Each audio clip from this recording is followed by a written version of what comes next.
Mm.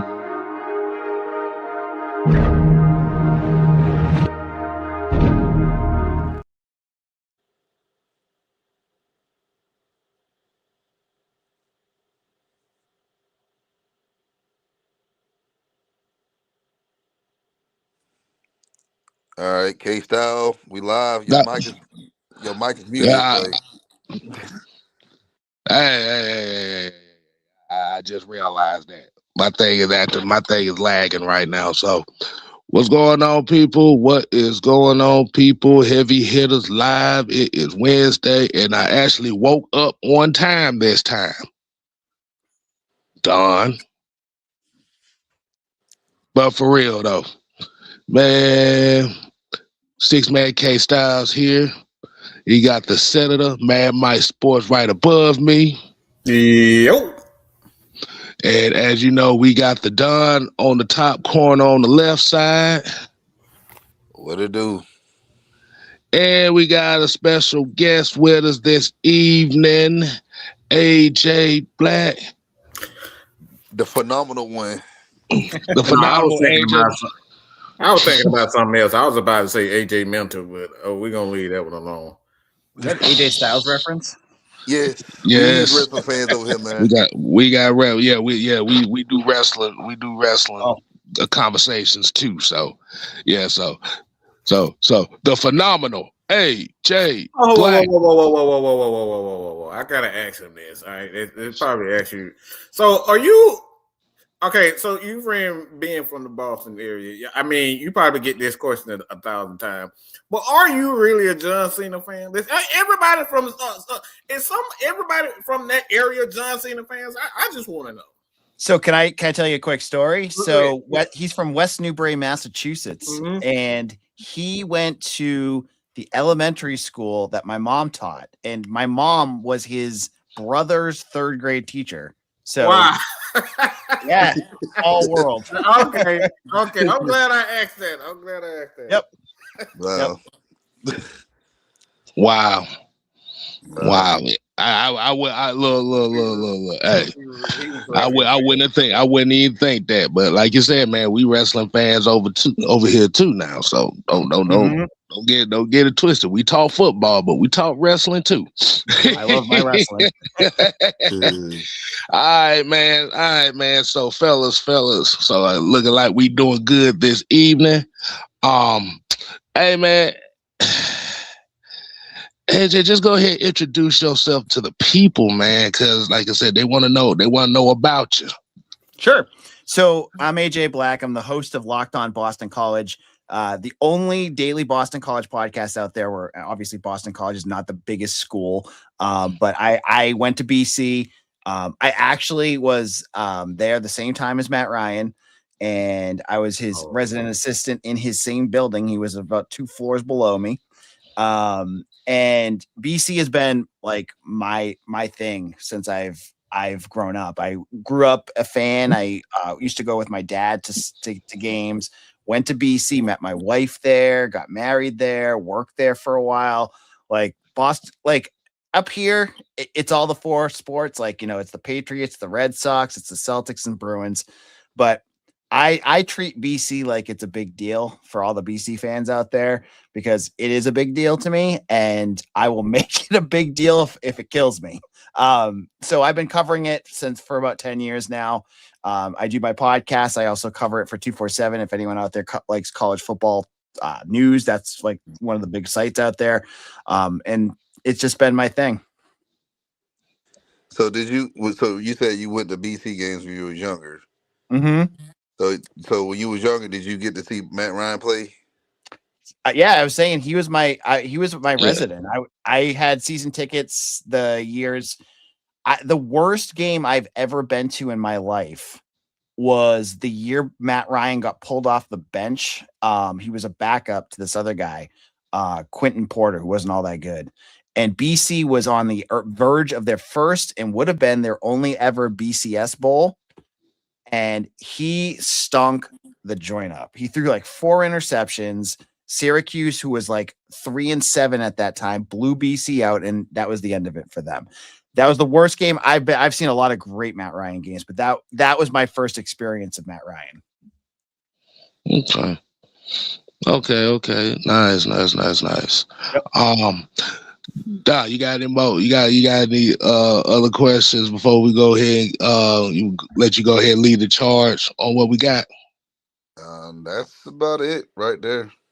Okay. So speaking of Matt Ryan, and I know you probably have heard the news about the new position that he's had that he has acquired as far as with the Atlanta Falcons organization.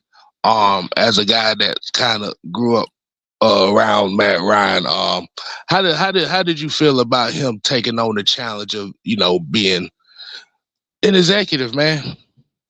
Yeah, last couple of years, I've seen Matt around BC quite a bit. He was there at spring practices last year, and he just carries himself now as an executive. You'd think like you watch him and the way he talks and the way he kind of just works around and does things. He just seems that kind of guy now, and always when watching Matt and seeing him, he always struck me as a very smart guy. Like obviously, the Falcons fans know him better, almost better than me. But like just my time at BC and the things that we saw from him, he seemed like a guy that was always mature beyond his years. He gets to the Falcons, he does his thing there. But this seems to me like a perfect fit for him because he doesn't have the experience as a coach, but he knows football. This is a guy that knows football, right? And he's going to know good talent and what he needs to win because he's been a winner. I mean, BC's the butt of a lot of jokes right now for being like a bad football program, but it wasn't when he was there. He made them a winner. He knows talent, and I think that's what's going to make him successful in Atlanta. Mm. And kind of mentioning that you said that Boston College is kind of on the downheaval right now as far as where it was, man. So what do you think it's going to take for Boston College to kind of get themselves back into a little bit of relevancy in college football right now? In your thoughts? To me, it's all about the green. They got to start spending. This is a school that was behind the 8 ball in terms of NIL, even back when stipends was a thing. They've always been behind. They started to spend finally this year, but they need to spend more because you're seeing like what Georgia Tech can do and like UVA, even these not smaller, but like, not blue blood schools, they're starting to spend, and they're, Virginia made it to the ACC championship. BC still, they haven't done that, and it's all about the money. So you're saying that's going to be Matt Ryan's money? They need Matt Ryan to put a little bit of money into the program. I'm sure they'd beg him for. They're begging him for money. Hey, he got connections. Hey, he got connections to Arthur Blank. So y'all can probably get some Home Depot money. Yep. But the northeastern part of the United States, it just the past I want to say 2 decades, it just really hasn't been producing any good football. Like, yeah, Rutgers have their times here and there, but you think of like Syracuse used to be a dominant football school.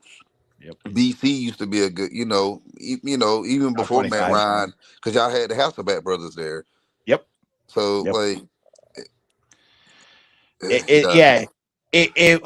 it vacillates and it kind of like rotates between like BC being kind of like middle of the road and being bad. Like this year was one of the worst seasons I've ever seen, but BC just got hammered with injuries. But like, Rutgers, BC, UConn obviously is an independent now, but they had a pretty good year for UConn. Then they kicked BC's butt. So I don't know about that, but it's, I don't think college football has passed them by yet. Like, I don't see them like falling off the map, but like, BC's getting a new president soon, one that really likes football. The guy that they have now is like a fossil. This guy, an old priest that doesn't care at all about athletics, and it clearly shows with how much money he puts into the school. They're getting a new one now that like all he wants to do is win. So maybe that'll change things. Maybe that'll get some interest because, again, like when Matt Ryan was there, it was must-see football. Mm. So what in your times watching Matt Ryan, being around Matt Ryan, and to now, like what if there were two things you would say what differentiates, from the Matt Ryan era to the current era of football? Like what would be the two things that you would say to yourself, like, all right, this is what we need to do? Yeah, I mean, what he did, one thing I think that he did better than any quarterback BC's had since was he's a field general. Like, this is a guy that will go out there and lead, but also take hits. I remember, and I think it's still a clip that's being shown over and over again, was when he played in Death Valley against Clemson, and he got absolutely destroyed on a play. And I think his helmet went backwards on it. He got back up and he still led them down to beat Clemson in Death Valley. That was crazy. So he leads by example, right? Like, that's the kind of thing he did. And to beat Virginia Tech in that big game in Blacksburg, like, he leads and leads and leads. BC's had guys that have had spurts of it, but they don't do anything to the level he does. Mm-hmm. And that's been a big piece that they've been missing. That's one piece. And he's a smart football player. And you look at the quarterbacks that BC's had over the last 20 years now, and they all have their strengths and weaknesses. But I think he, more than any quarterback that BC's had since Doug Flutie before him, he was so smart and he knew what to do. And they call him Matty Ice came from BC because he had ice in his veins. That's what he did. Like, you put him in there, and in the toughest situations, like that game in Blacksburg was crazy. It was raining. That defense, that was a Bud Foster defense back then. And they were kicking his butt, and he still kept through it and hit that pass at the end to win one of the biggest BC wins of all time. Okay. And I remember those years when he was at BC too, and like people thought that they had a good offense, and I'm like, you think of those receivers he was throwing the ball to, none of those guys got drafted. I think Chancellor, whatever his name was, he was like the best receiver they had, and I think he played Canadian football. Yep, yeah, Andre Challenger, yeah. That was his name. Yep, yeah, you're right. They didn't have any, like, really any, like, NFL caliber wide receivers with him. It was all on him, and they had a good defense too. That was the other piece. Mark Herzlig and Kuechly was on the back end of that, but he was there too. Yeah, I remember like he was talking about, well, Matt Ryan always excelled his career because he had weapons. I'm like, bro, that's not even the case most of the time. Yeah, they were number 2 in the country at one point. Oh, I remember. And UFC, I think UFC was number 1. Yep. And then BC blew it against Florida State, I think it was, at home. It was a terrible loss. And then it just kind of fell apart from there. And kind of looking back at Boston College, I think a lot of people really do not realize a lot of the caliber players that came out of that school. Mm-hmm. Yeah, I mean, you look at some of the guys out there, and past 10 years, offensive linemen like crazy. Like, they've had so many offensive linemen. You got guys like AJ Dillon out there, Zay Flowers. They've put some good talent out there. It's always with BC. You have these like really good talents that go first round. Like they're I think in the last 10 years they're like 4th in the nation in first round draft picks, other than like Alabama, Georgia, and a few other. But it's just that drop off after that. Like, you get a Zay Flowers out there, and then there's no one else with him, so they struggle, and they never balance. So, you're surprised when you watch a game. Like, I was watching the Patriots game, and you're like, oh, Harold Landry, BC. You've got Zion Johnson, their offensive lineman, BC, and it's like, oh yeah, they're out there. They do a good job of getting guys in the NFL. Mm-hmm. Especially on linemen. Like, we got Chris Lindstrom. Mm-hmm. Yep. Oh, one of the best guards I've ever seen. Yep. Yeah, we seeing that now, and I think Falcon fans are loving it right now. Yeah. For the people that's watching too, man, if y'all got questions for AJ, man, y'all just go ahead and put them in the chat, man. Like I said, we gonna get through all of them.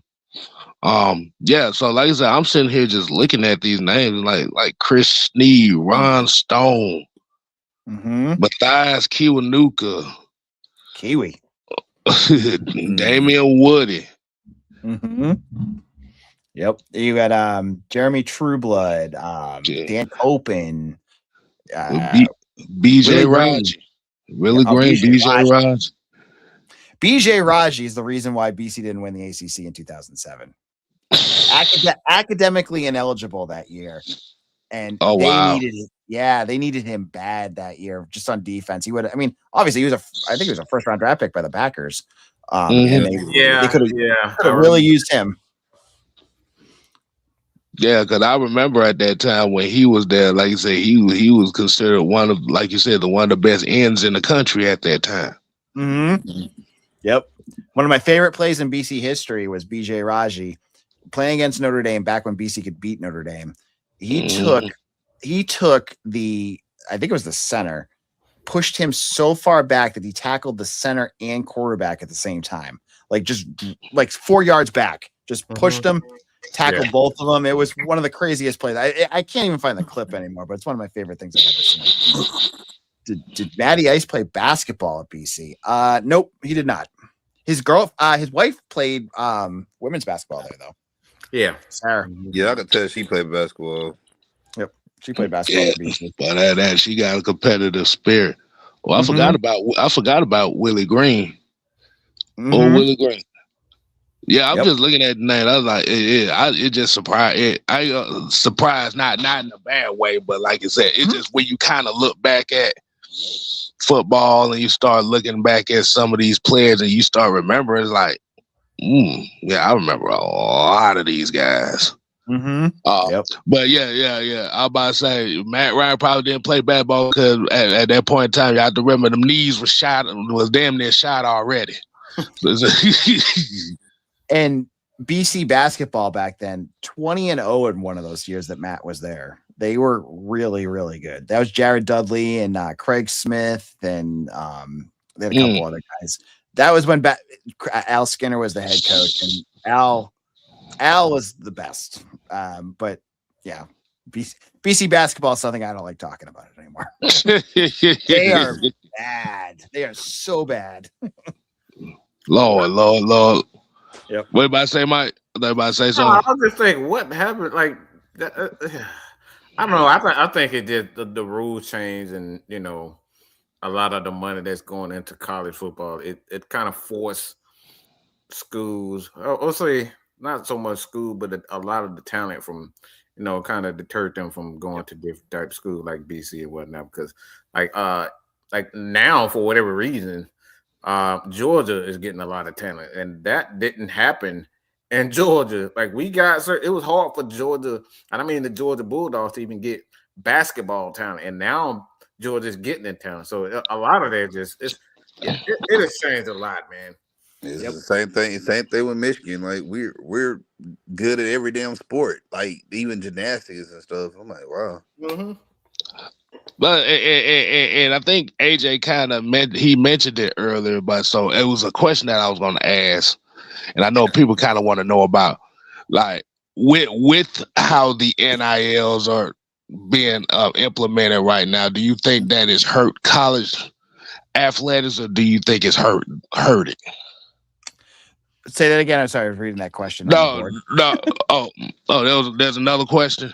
Yeah. Okay. Yeah.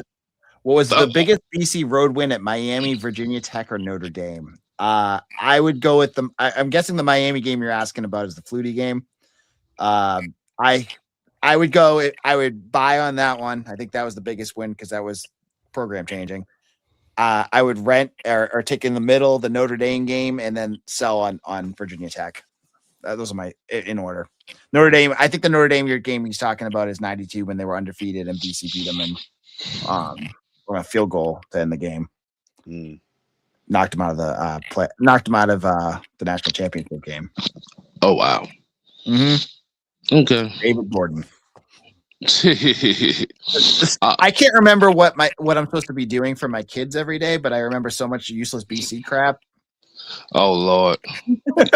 My wife, Oh Lord. my wife yells at me for that all the time. She's like, "You remember who the third string wide receiver is on the 2015 BC team? She can't remember to pick up certain groceries that we need." I'm like, "Yeah, it's kind of." Oh, that sounds about right. That sounds right. I had a joke for that, but I'm gonna let that one go. That sounds about right.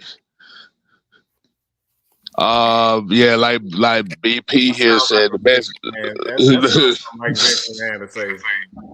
Look, like BP said right here, the best game to me was him versus Clemson, the coming out game. So, Yep. yeah. But the question that I had too was, do you think the NIL deal, the way the NILs is being structured right now, do you think that is hurting college athletics, or do you think it's helping it? I'm all about the players. So long they were just screwed.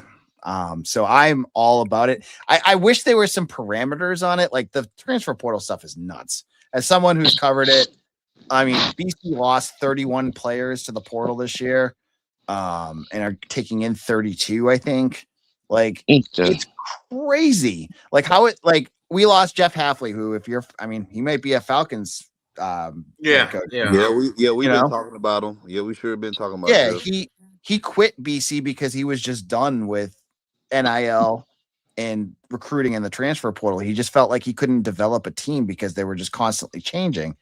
So I think there needs to be some regulation on it. Like, I couldn't tell you what that would be, but like just consistency where guys are coming for like make sure they get their money, because these guys are putting their body through this, and the NCAA and all these schools are making millions and $1 million off their back. They deserve it, but there needs to be like a happy medium in terms of like, as a fan, I think you guys would want to like know your players, and like for BC fans, literally half of the roster is going to be gone from last year. So no one's going to know anybody. So like that piece is tough.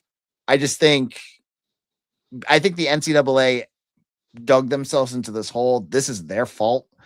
It's no one else's. And I don't know how they fix it, but actually I do. It's probably collective bargaining, but they need to figure something out, because I don't think it's ruining the sport, but it does make it a little harder to follow for just the casual fan. Like if you don't know your team all that well, and like 25 of those guys are gone by the time you watch again.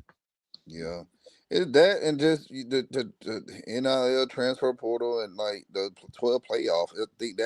I think they compromised the NCAA compromised with the 12 team playoff. I don't like it. I just don't. Yeah. I feel like the bowl games used to mean something back then. Now they don't anymore. It's all about if I'm not competing for a championship, then I'm just gonna sit out. Like I think they should just go with 8 teams, right? Yep. And all of those 8 teams, it ain't even about rankings. It's about, did you win your conference? You win your conference, you win the playoffs. I don't care if it's you from the Sun Belt, the All American Conference, those top 8 conferences. All right, if Conference USA, whatever, when you win your conference, you in the playoffs. Mm-hmm. Yeah. And it's crazy. The Big Ten wants to make it 24 teams next year. Oh, boys. And they want to, and I forget the numbers, but they want to block off a majority of those spots for the SEC and Big Ten. Oh, hell no. Yeah. But we don't no. How far did Matty Ice pick the Boston College football team? He made it to an ACC championship game that they lost to Virginia Tech. That same season that they beat him, he lost in the ACC championship because Cam Chancellor and that defense were just filthy. And I think they won 10 or 11 games that year, because they won their bowl game against Michigan State. That was the furthest that they went. First they've been in years. I love that game when y'all beat Michigan State. Yep. And I think they beat them pretty handily too. They did. Music Champ Sports Bowl. Again, what's happening now? Yeah. Yeah, because the reason why I asked about the NIL thing is because I found some news that happened earlier this week where you have a player in TJ Finley. I don't know if you heard about that. Yep. 7 teams or something like that. Mm-hmm. On his Yep. 7th team in 7 years. Yep. And like you said, you got quite a few players like that that's kind of constantly hitting the transfer portal. Hell, we already hearing right now. It's a possibility that Dylan Gabriel may not play for Oregon and may take his back to the transfer portal. He is because the Oregon quarterback he coming back, but like 7 years, like so you've been on 17. Like, are you going to college? Are you going to college? Are you going to classes? Or you just showing up for football? I'm like some schools, if you go state to state, they don't them credits don't transfer. Right. I mean, if you look at the colleges I think you went to, they probably let those credits slide. Yeah, I'm pretty sure they would. I'm like, man. Good. Because here's how it go. Okay, so he went into college in 2020. Okay, so he started out at LSU. The following 2 years, he went to Auburn. Then he went to Texas State after that. Western Kentucky in 2024. Georgia State last year. And this year, he's going to be in Incarnate Word University. That's a lot of team. That's a lot of transfer. And like you said, that just sounds like he knows he ain't getting to the NFL. He's not going to the NFL because they're going to be looking at like commit. Do you look at that as somebody that lacks a commitment to one program? I don't know what I consider that. Like, it's like, yeah, like I know what I ago, consider it. What do you think? Oh, boy, the whole train. Lord have it.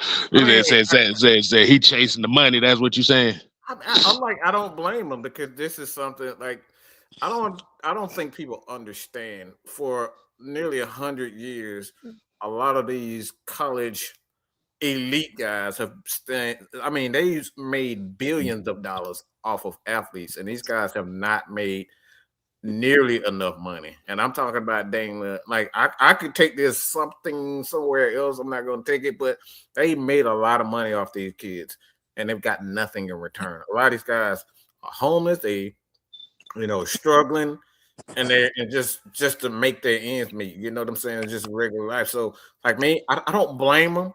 Like, it's something that I don't like as a fan watching football because, like you said, it seems like every time you turn around, we get a new. I have just stopped. Like, I cover the Dogs, but I don't even cover recruiting because I don't know who's coming in. We got people committing. It's like every week, every month, it seems like something is happening. So, I don't have a problem with it, to be honest. Like, this is something that college football, the elite, they pretty much asked for this.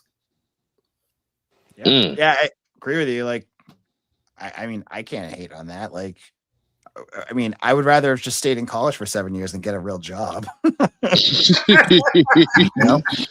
Push it off as much as you can. Right. What you say? Especially if you got the NIL, if you got NIL money coming in, that's probably gonna be more money than you make at a 9 to 5. You're like, but I'm not trying to go into the real world. Yeah, they're gonna get a car. They're gonna have housing and food. You're gonna get paid, and people adore you on campus. Like, just keep it going. It'd be like Todd from Van Wilder. He was in school for about 12 years. Well, you better be a doctor by now, boy. Exactly, but he just said that like he said that like shit. I'm not trying to go to the real world here. That Mucho said that's why Indiana had a team full of super seniors. Yep. Mm-hmm. Oh my goodness.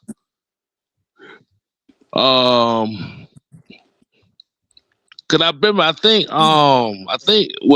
because of the injury, I know dude got hurt a lot, but I remember it was a story about a guy who I think he got one more year eligibility. You know, I think he been in college for like 9 years. He was a tight end or something, but he got hurt like 4 of his actually it was like 5 of his 9 years in college. Yeah, I'm trying to remember what his name was. it was a tight end for the Gators, I think, wasn't it? Yeah, it was either the Gators or the Hurricanes. But like you said, man, this eligibility stuff is confusing me.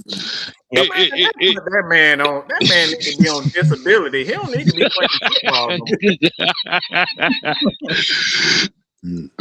Yeah, man. Like I said, you do got a lot of players out here that literally been in college football for about 7 to 10 years right now. And like you said, and I think the COVID year kind of threw a lot of stuff out of whack. So guys kind of get like an extra year eligibility because of it. And more you get hurt, the more years eligibility you got, especially if you missed the majority of a season. Yeah, and they're saying too, like guys coming from JUCO and D2 schools, there's lawsuits out there that they're saying that should count as like a redshirt year, so they get extra years on that. So guys that transfer from like a D2 school to like a Power 4 school, they're saying they should be treated like a freshman. They're doing the same thing. Like there's all these new lawsuits coming out to add more eligibility to this thing. Yeah, it's crazy. Well, look, they making money both ways, so hey, that's how I see it as. Exactly. Well, I'll let you go ahead and lead this part of the show. You got anything else as far as you want to go ahead and start talking some Falcon stuff? Or you think all right, I'll let you go ahead and lead that, man. All right, guys, I'm gonna head out then, okay? Right, I got one more question for you. Yep. Well, probably 2. The first question is, do you think, and I know you follow the NFL, and we haven't been in the playoffs. The Falcons haven't been in the playoffs in like 8 years. Do you think that, or what's your prediction of Matt Ryan being the president of football for the Falcons? Do you think we'll have a good turnaround with him running things, changing the culture down here? Yeah, I mean, he's obviously one of the most, the all-time greats of for the Falcons. I think he's got a good brain. He's got a good eye for talent. I think he's gonna. I'm super interested to see who he wants as head coach. Like, as someone who's been around BC, I'm really curious what he thinks of Hafley, because he was around when Hafley was around, just kind of, hanging out at practices and stuff. Curious what he thinks of him, or who he knows and who he wants to bring in as that new head coach. Because I think that's gonna be a real indicator of what kind of president he's gonna be and how he's gonna run things. I'm very curious to see that, but I think the world of Matt. I think he's a brilliant football mind, and I think he'll do an excellent job for the Falcons. All right. And my last question. What's more famous in Boston? Is it the clam chowder or the Boston baked beans? You had to ask a food question. I'm just Wait, was it the clam chowder or the what? Or Boston baked beans? Oh, clam chowder. I don't eat. I've lived in Massachusetts my entire life. I will eat clam chowder. In fact, at BC in the press box, it's like the thing. I don't know why. I kind of find it gross that they would do this, but like at football games in the press box, they have a big vat of clam chowder, and the secret with it, because it's a milk-based clam chowder in Boston. Hot sauce. Put hot sauce in it. It's real good. But I don't think I've ever had Boston baked beans. I don't think I have. Okay. I'll be real. And that's fine. And what about the Boston cream pie?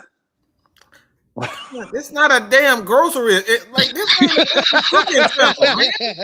We never really had nobody on here from Boston, so it's like, I gotta know these questions. I haven't been. I've been to Philadelphia. He said he gotta go. You gonna give him a whole Christmas shopping? You're making me hungry.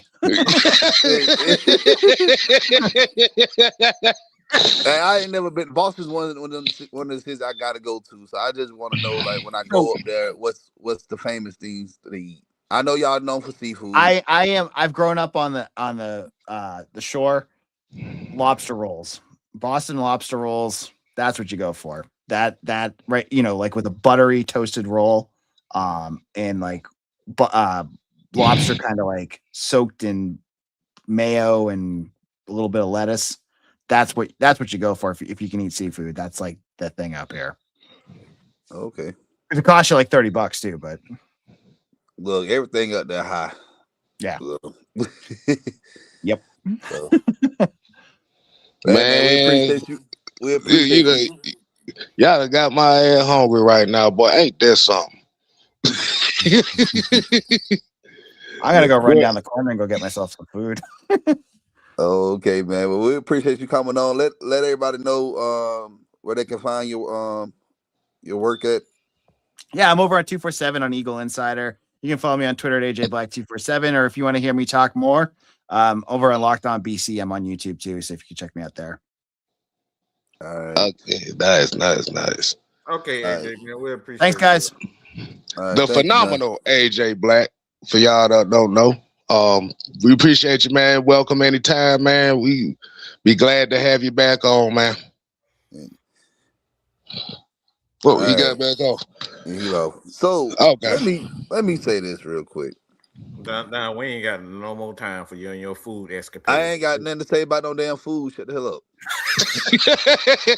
So this is what I got to say right now. Now, I've told folks, and I know nothing's been set in stone yet, but Josh Williams has been rumored. You just got to toot your own horn right now, don't you? But I said this because of the ties that it's not even the San Francisco Kyle Shanahan ties. It's more of the 49ers for the good of 8 years. They have been drafting well. They have been drafting well, and we need someone here. If we don't keep a Kyle Smith, to continue that. So I know everybody was high on Ian Cunningham, but it could very well be Josh Williams. Again, this is a rumor, but I know I said this before that Josh could be that person. And right now we got to understand, like, we can choose with whoever we want as GM because there's nobody else out there that's hiring a GM. Miami already got that guy already. So we're still waiting on who we're going to pick in that role. So just be on the lookout for that and understand that Josh Williams, everybody give a lot of credit to John Lynch with that team, but Josh Williams was the one doing all the hard work. He was the scouter and going to the schools, going to the pro days and everything. And he then he was giving Lynch the information on who to get. So I just want y'all to keep an open mind on him. All right. Hey, look. At this case in point right now, I'm like, rather it be who we think it is, or who it possibly is. As long as they got one job only. Build the program the right way. That's all I care about. As long as they somebody like Jelly Roll, we good. Oh my God! You say that. You say that. He didn't say that. Tell me he didn't say that. Yeah, he did. He did. But it said so. So for those that may not know about Josh Williams, let me see. That Trey Lance fiasco, that was on Kyle. That's all Kyle Shanahan right there. That ain't got nothing to do with John Lynch or Josh Williams. They didn't want to develop that boy. Nah, he wanted to. He just didn't know how to. Sound like somebody else I know. Raheem. not the not the Rahimothy mindset. Like, No, and he not. those coaches need to be like. That's the thing about a lot of these coaches. They need to be penalized for the things that they doing to this young talent. Like, you draft guys in the first round and then y'all just leave them out for themselves. That should be some sort of a coaching penalty for that type of stuff. Like, if you're not developing those guys and you going and spending all these first round picks for these guys and you're not giving them what they need, like I said, me personally, I think you should be penalized for that, either for the team or the NFL. It's like, You what's the don't get point of comp pick. You drafting? don't get comp picks. Mm-hmm. You You don't get should. you don't get comp picks, so you lose a late round draft pick. You got to Like give these guys everything. You got to get these guys because, like I said, some of these guys they sit for 2-3 years and they like you draft in the first round and then they not even getting playing time. Like, what's the point of drafting these guys if you're not going to play them? That's why I say it's like a lot of these teams should be penalized for the way that they draft and that whether they neglect their draft picks. Braylon Price ain't even played a snap in regular season yet. No. Well, Like, we haven't seen. We haven't even seen, dude.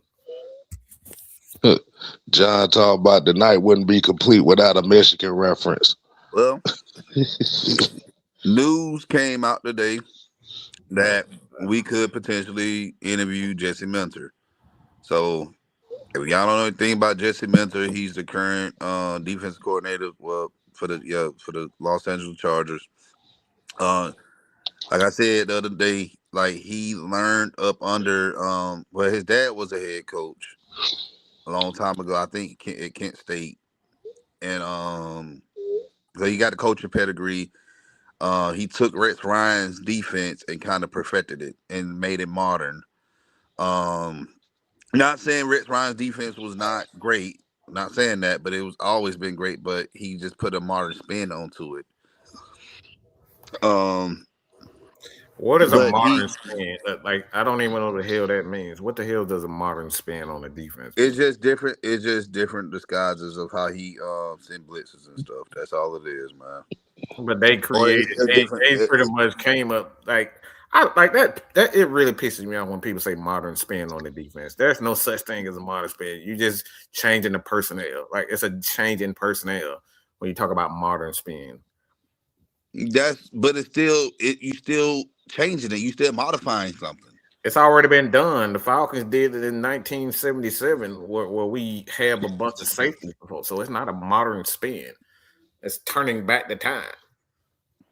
Like, it really irritates me when people say modern spin. Like, it ain't like I said, not you just saying it, but when I hear that, it's like the Falcons were one of the first teams that put 3-4. They had 3 safeties on the field. They were using their safeties as linebackers and things like that. So this is something that's been happening. So like I get because I guess I'm just a historian of the game. It irritates me when I hear that.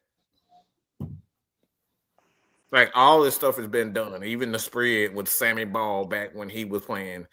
It's like none of this is. They just modify. Like I said, they modify the personnel, but you still modifying it. You just changing it. You just changing it because you see what you do. You see offenses do things different, so you got to adapt to what they do, and then the offense adapt to what the defense do. That's how things get modified so much. But people do call it modern, but but that's what we doing now currently. That's what is hell. We see a lot of passing going on these days. They don't want to run the ball, but now teams are getting back to running the ball. So it's like you have these trends. It's more like trends. It's like, okay, I can deal with that. Yeah, I could deal with that. I like changing with the trends, but like I said, that when people say getting modernized football, I don't think there's a such thing as modernizing football unless you playing football on a spaceship or some shit like that. Like, I don't think it's possible. But like I said, I would say probably changing with the trend. The trend now with football is what you were saying, is using more athletic guys, smaller guys at linebacker, bigger guys at cornerbacks. Things of that. It's just what Quinn was trying to do, but the thing with Quinn, he didn't understand that you still need heavy set guys on the D Yeah, line yeah, to neutralize the offensive line trying to get up second field to watch the linebackers out. yeah, So like Quinn doesn't understand that. Like Mentor understands it. yeah. And like I said, he's won pretty much. I ain't gonna say everywhere he went, but he came to Michigan and he helped us win the national championship with a historic defense. We had one of the top 10 defenses of all times. So, and the reason why the Chargers have been good the past couple of years is, well, you know, it's the defense. It's their defense. And Herbert plays well. I'm not saying that he's trash, but it's a lot of games that I saw with the Chargers, low scoring games. Mm-hmm. Like, and look, we already have a young defense already. I think even like Billy Bowman and Xavier Watts, they will thrive under Jesse Minter. Thrive. Think of like when Michigan had Will Johnson and Mikey Sanderfield. Like they was getting a interception every game. Just putting guys, like I said, it's just putting guys in the spot and highlighting certain positions that certain coaches do. And if we don't get Harbaugh, okay, guess what? You have a Harbaugh guy you got somebody that came from that Harbaugh coaching tree. So that's the closest. Y'all want Harbaugh that bad? Jesse Minter is gonna be the closest thing you're gonna get to Harbaugh. That's just my opinion. Yeah, especially. Go ahead, Mike. He need to pick his own general manager, and that's why I don't want Harbaugh anywhere near the Falcons because of this right here. And I don't want this, and I said this too. And I'm gonna say it again. We should want somebody here that wants to be here, that wants to win championships. Yeah, not because they want to run things, because they've been traumatized from the last coaching stint that they came from. Right. Like, we don't need none of that here. We want somebody here that's gonna bring that energy of winning games. They love coaching. They love coaching. They love they buy into the culture and the vision that this team is gonna have. Like, if Harbaugh gonna do all this right now, I feel like we up here chasing the bitch at this point. Nah, like I ain't about that chasing life. I'm not. Like, either you want to be here, or we gonna find somebody who's going to be here that's gonna actually get us to where we need to get to. Nah, he can go to hell. All I care. Harbaugh up here talking about he want his own general manager. He can get the hell on, because we just got rid of 3 guys that had that same mentality. So nah, I'm good on that. You ain't even had your own. Like, what GM you trying? I want to know what GM he trying to bring in. Chances are he ain't worth a damn. It's just like Zach Robinson. You want somebody who's just gonna listen to everything you want. Like, no. Now I'm sitting here with Jesse Mentor, and hold on. Let me play this for I will read. Okay, so I asked about Jesse Mentor and philosophy and stuff. And he said basically his philosophy is defined by organized chaos. Yeah. That just mean amoeba defense. That's essentially that's essentially. But what was one of Matt Ryan's main words he said in that press conference? You better learn how to adapt quickly. I mentioned he knows how to adapt. I mean, like you said, I look at when it comes with John Harbaugh. I think John Harbaugh is that he's kind of the distraction news. I don't know. I don't know where they're gonna go with, but I think he was just a distraction anyway. I said the Falcons, I kind of feel like they know who they want, right? Like, if it's not Stefanski, it's gonna probably be either Clint or Mentor. I'm waiting for that Mentor interview.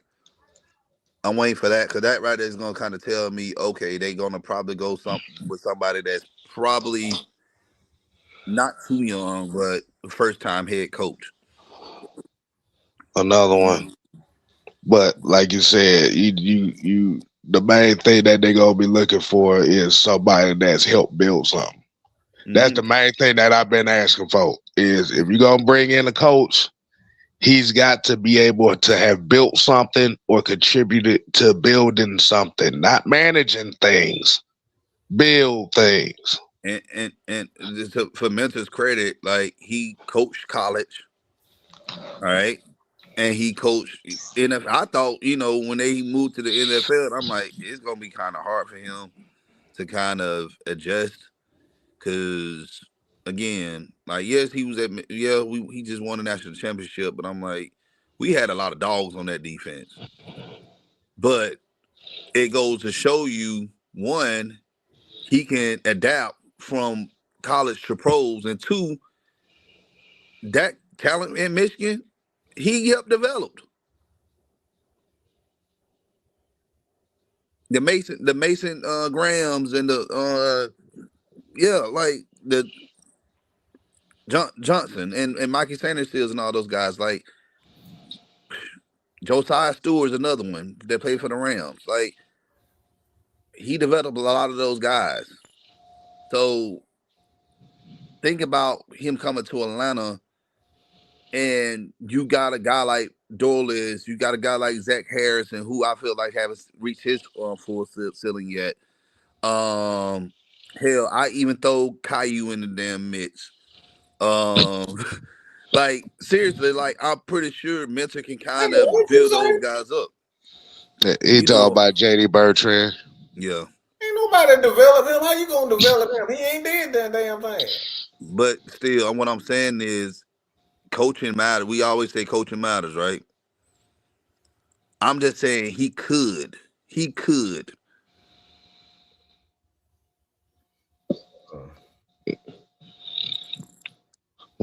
Well, And like there's a lot of those, and like let's be real, like we got more talent on our defense as the Chargers do.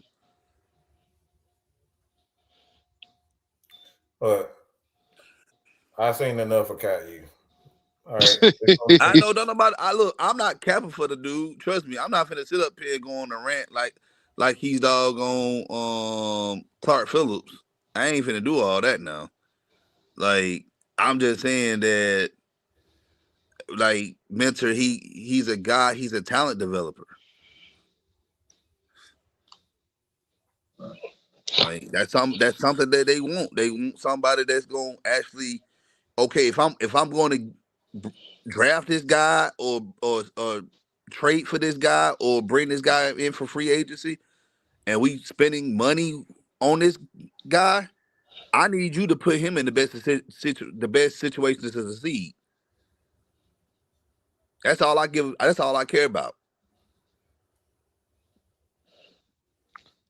so you think? So do you think they need to worry about getting the head coach first or getting the GM first?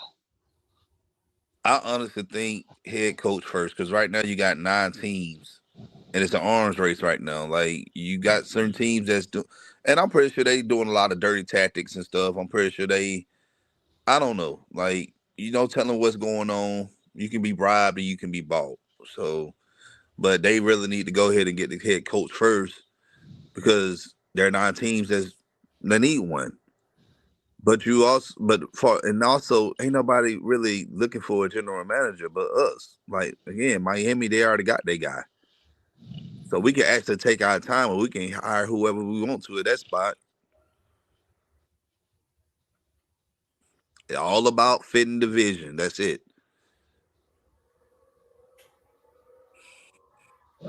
Mm, okay. So we gonna let people. Okay, so y'all can ask some questions about this whole situation right now as well. Um, Let me see, get some of these comments. And like I said, definitely shout out to everybody that is tuned in to the show tonight. Like I said, I know we didn't get into the roll call, but as you already know, when we have these guests, a lot of times they may not have a whole bunch of time. So, We gotta get them out the way. So, like you said, it's always appreciative of y'all showing up. Oh, one more good thing. Some more good news that came out today.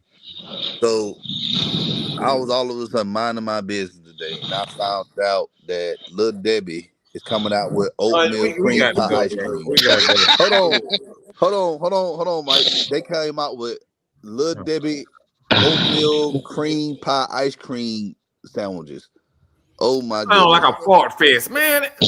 I mean, Well, whatever. You like oatmeal cream pies, not no damn ice cream. but it's ice cream. It's an ice cream sandwich.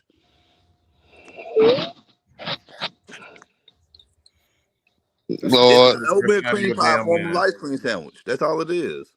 Look, that's a sugar rush out of this damn mind. Lord, I Lord, can't. Lord. Well, I call me. can't. We'll call me the road runners because I'm gonna have a rush. Oh my god. The road warriors. My bad.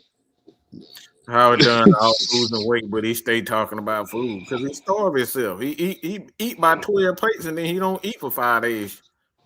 I don't even eat like that no more. You know, I've been on my diet. So I translation is he's thinking about eating food all the time, yo. Look, I'm just trying to bless the people with the new snacks that coming out, You trying man. to turn everybody else fat, okay? That's what you're trying to do. Hey, that's a choice that they got to take. They ain't got to listen to me.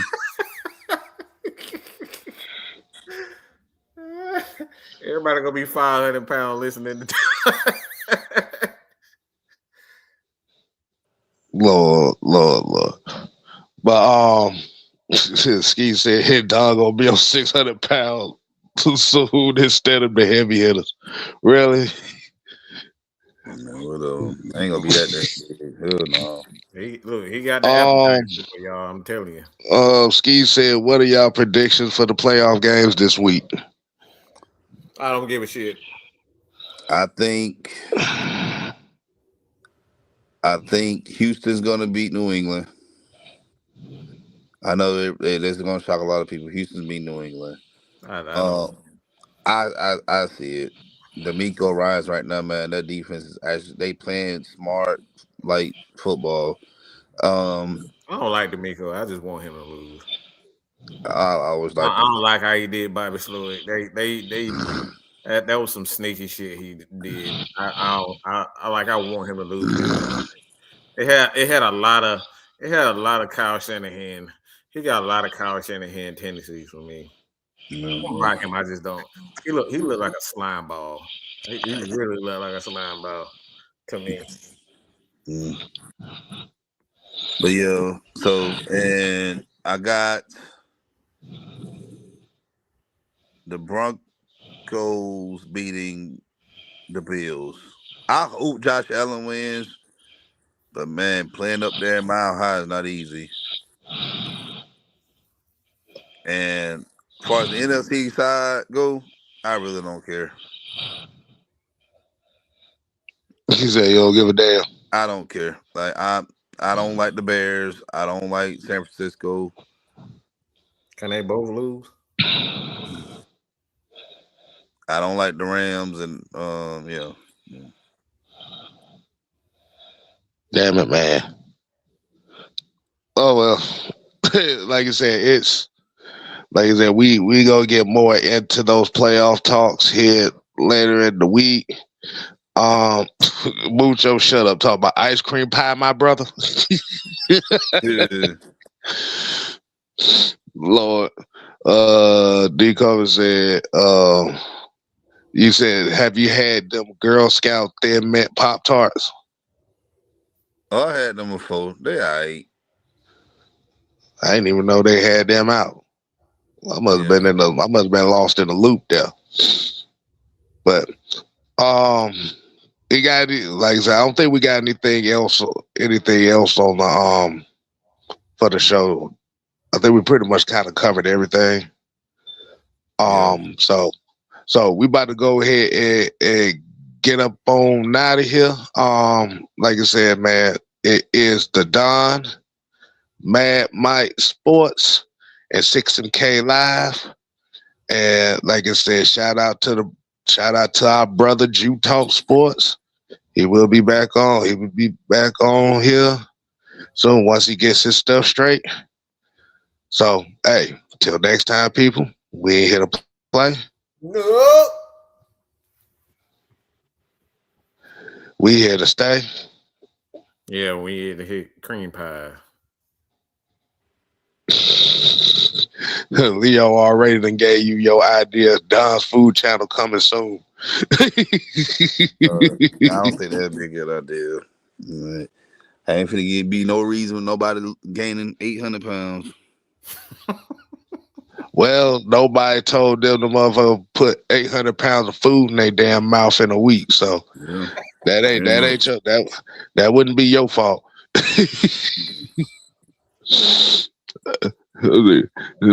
We here to stay. You ain't got to go home, but you got to get the hell up out of here. Yeah, boy. All right.